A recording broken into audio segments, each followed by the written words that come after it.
예. 오늘 말씀 여러분과 나누고 싶은 것은 여러분 많이 들어보셨던 이야기이고 또 어떻게 보면은 너무 익숙한 이야기일 수도 있는데 제가 이 말씀을 되게 좋아하거든요. 이 이야기 스토리를 너무 좋아하고 그래서 다시 제가 읽으면서 또 조금 더 스토리를 좀 살아있게 생생하게 재현을 좀 하면서 같이 이 말씀을 나눴으면 합니다. 지금 마가복음 5장 21에서 저희가 34절까지 읽었는데요. 그 이후에 43절까지 이 이야기는 계속 진행이 됩니다. 처음에 이제 이야기가 시작되기 전에 예수님께서 거라사라는 마을에 가시게 된 이야기가 또 나오거든요. 거기에서 이제 마귀떼가 들린 사람을 만나고 그 사람을 고치시는 그 이야기가 잠깐 나옵니다. 거라사에서 이제 방문을 하셨는데 거라사에서는 굉장히 짧은 시간만 방문을 하셨어요. 왜냐하면 마귀떼 들린 사람 한 사람을 고치시고 나서 그 마을 사람들이 예수님 보고 떠나라고 부탁을 하거든요. 그래서 예수님께서 그 마을을 떠나시게 되는데 그 이유는 마을에 있는 그 한 무리의 돼지떼들이 이제 호수에 다 빠져 죽게 됩니다. 마귀떼에 시달리는 사람을 고치시기 위해 마귀떼를 돼지 무리에게 들어가게 하시고 그리고 이제 그 한 사람을 놓아준 대가로 이 돼지떼가 다 죽어버리죠. 그래서 돼지를 기르는 사람들이 그것을 보고 놀랐고 이제 마을 사람들에 가서 다 얘기를 하게 됩니다. 마을 사람들이 이제 다 몰려왔어요. 그런데 와서 보니 그 마을에 그 마귀떼가 들려갖고 귀신이 들려갖고 있던 그 미치광이가 제정신으로 돌아와서 예수님 발 앞에 앉아 있는 것을 이제 목격하게 됩니다. 그런데 성경은 그들이 이것을 보고 두려워하였다라고 말씀하세요. 그들이 두려워했던 것은 무엇일까요? 오히려 감격하고 감사해야 할 그 순간에 그들이 큰 두려움에 쌓였다고 말씀하십니다. 종종 우리도 믿음이 사라진 마음에 불안과 두려움이 이렇게 싹이 트는 것을 느낄 때가 있습니다. 그리고 곧 우리 마음이 그 불안과 두려움에 사로잡히는 것도 느끼게 되죠. 그 마을 사람들은 예수님이 이제 대단한 분이라는 것은 이제 봐서 알았어요. 또 목격했고. 그런데 그분의 다스림 안에 들어가서 예수님의 사람으로 새로운 삶의 방식을 살아가는 것을 선택하기가 두려웠던 것입니다. 예수님이 그런 변화를 그 마을에 가져오시는 게 두려웠던 것 같아요.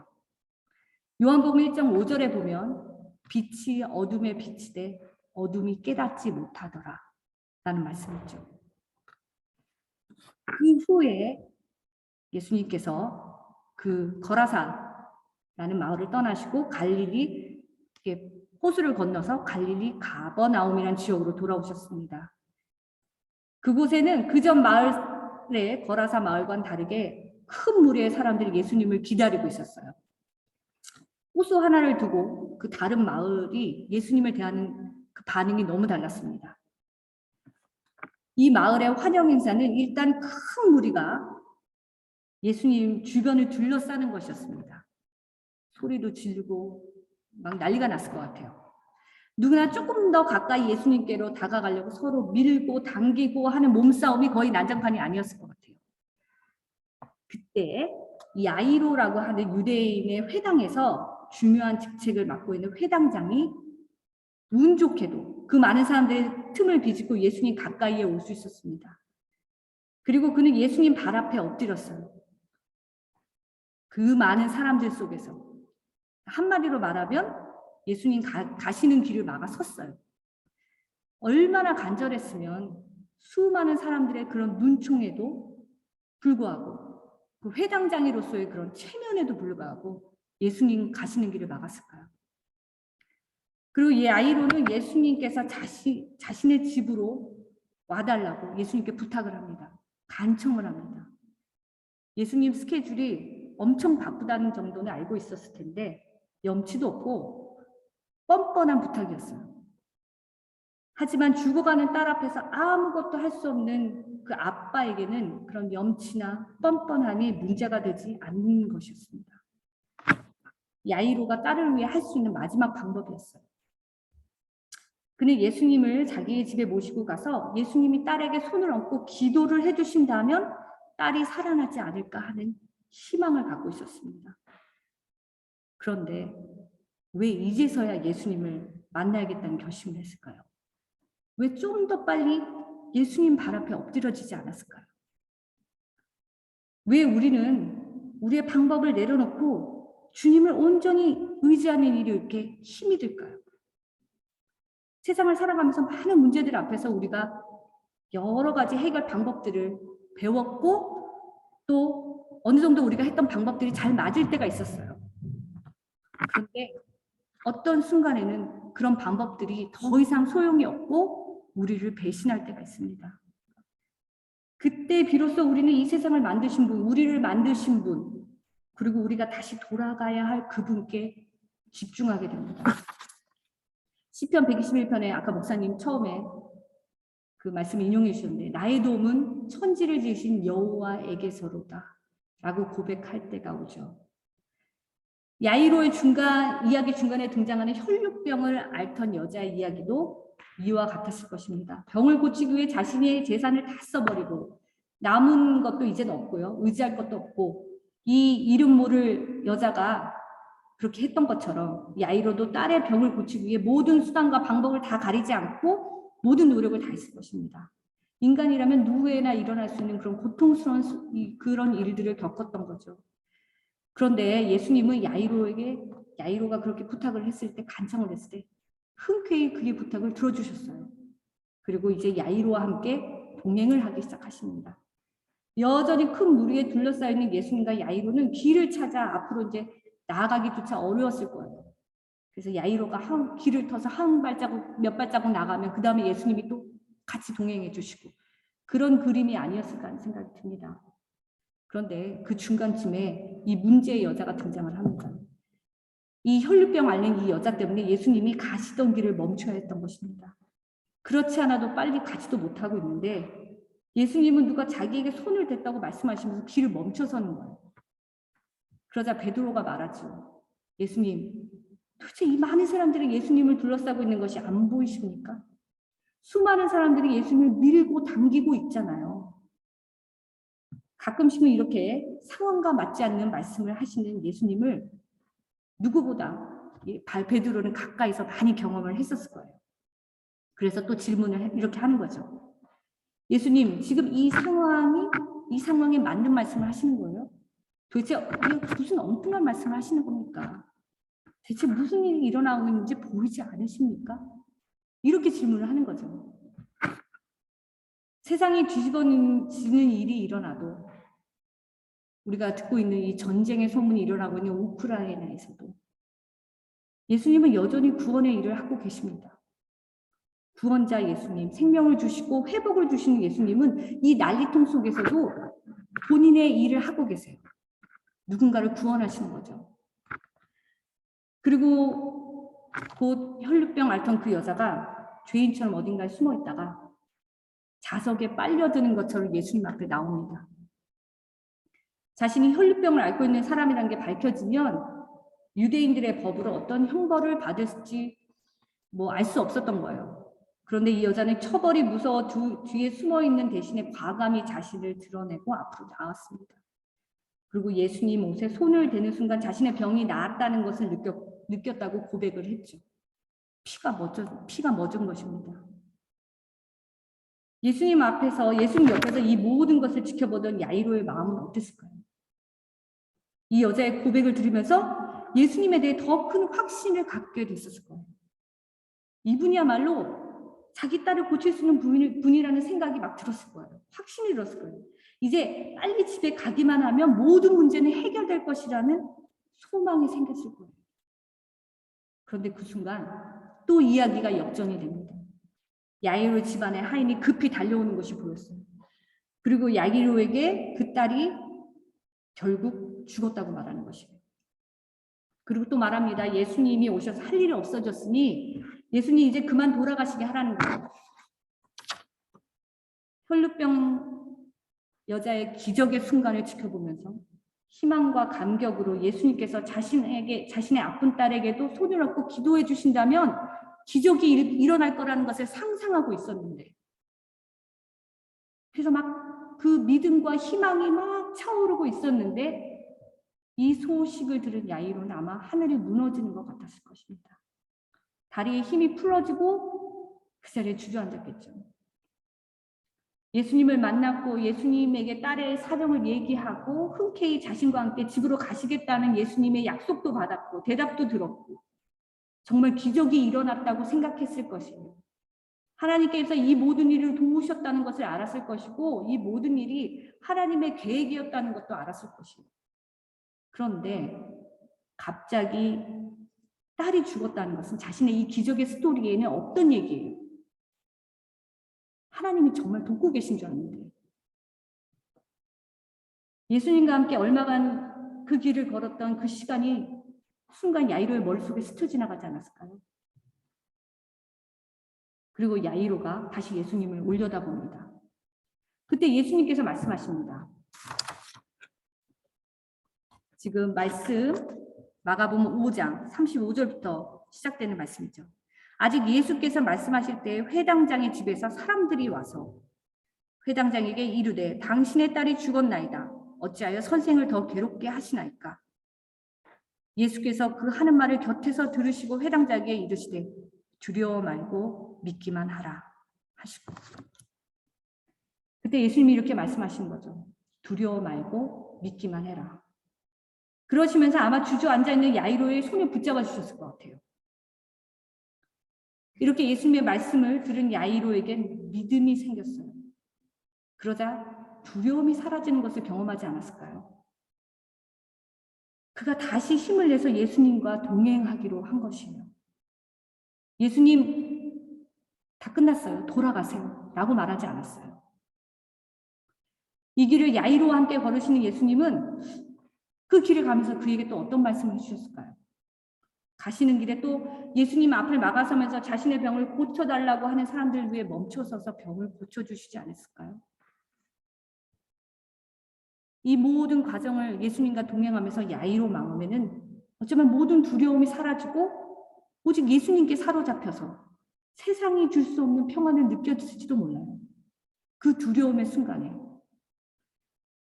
그리고 그는 그 길을 예수님과 함께 걸으면서 예수님이 단지 병을 고치시는 분만이 아니라 진정 하나님께 보내심을 받은 구원자시고 하나님의 영광을 나타내시는 아들이라는 것을 경험했을 것 같아요.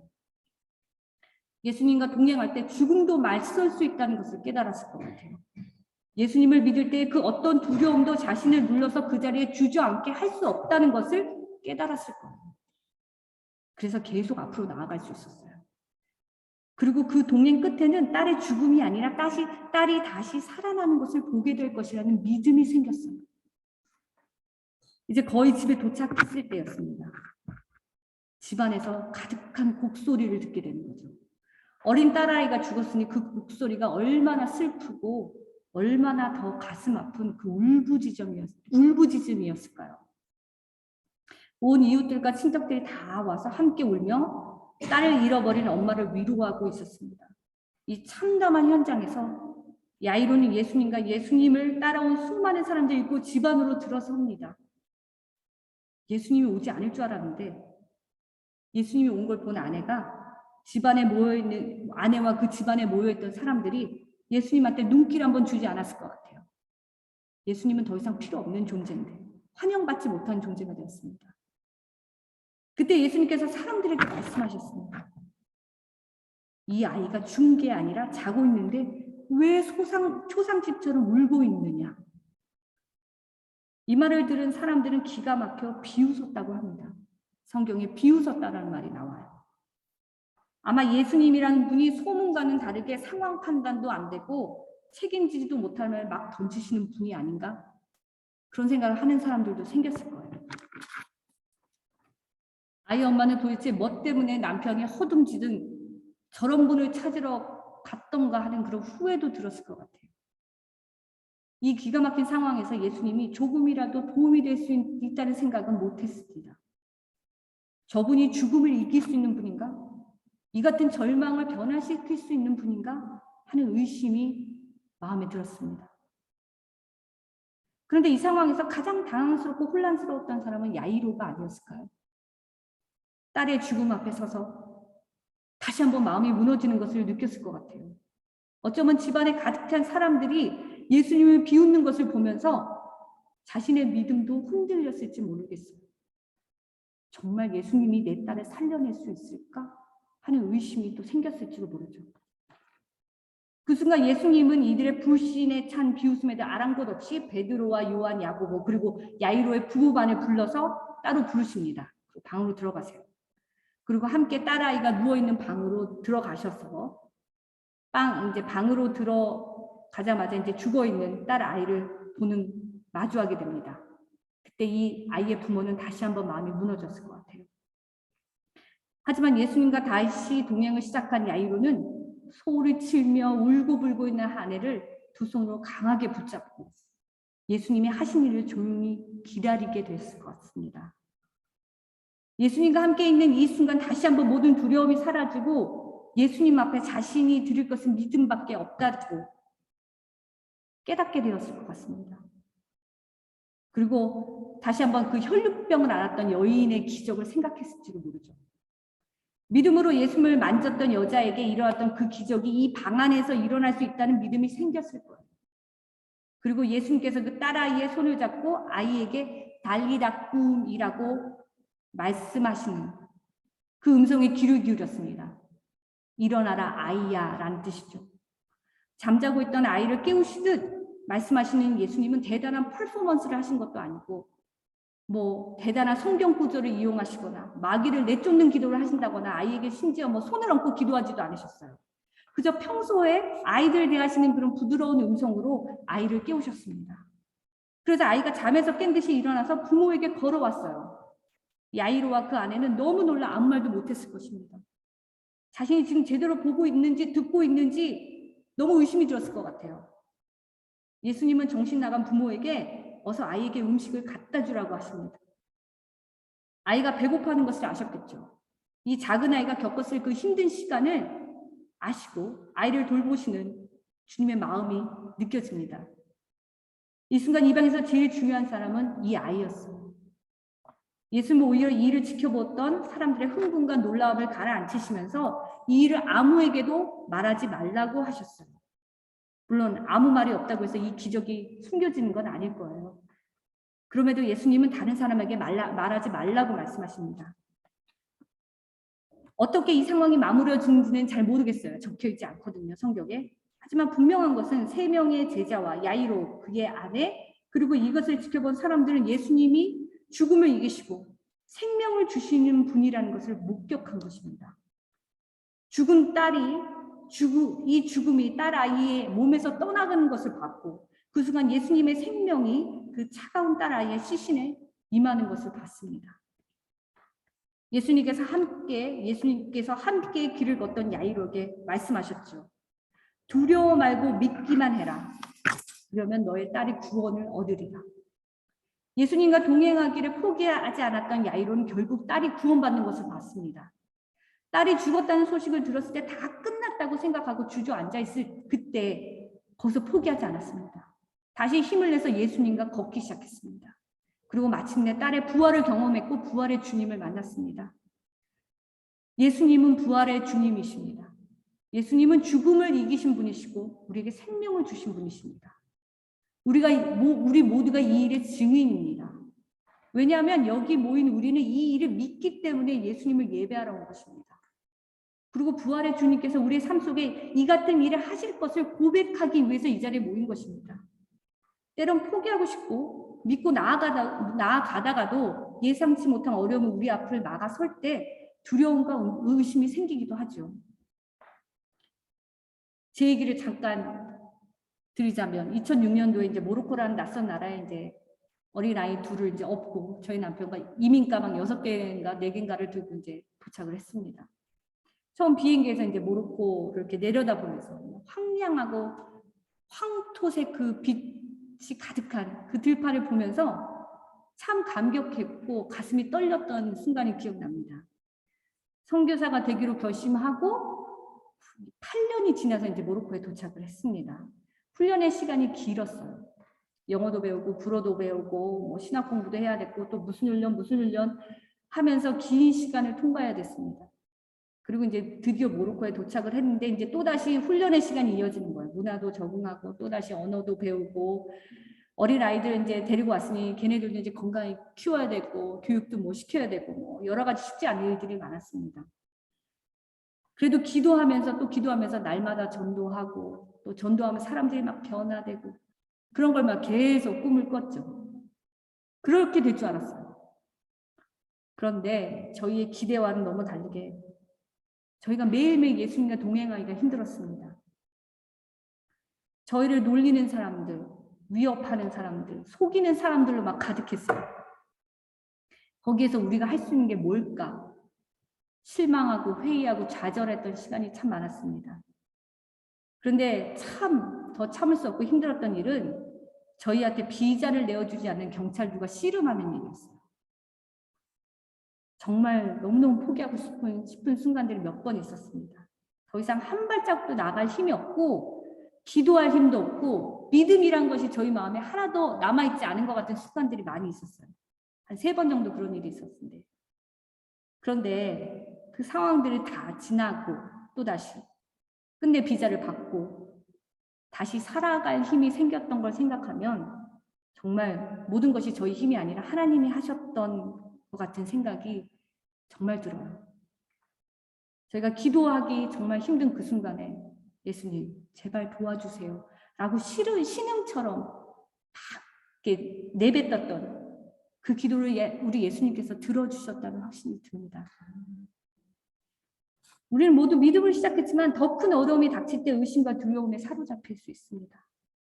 믿지 않는 내 가족을 위해서 기도하면서 예수님께서 정말 내 가족을 변화시키실까? 그들을 구원해 주실까 하는 걱정이 들기도 하죠.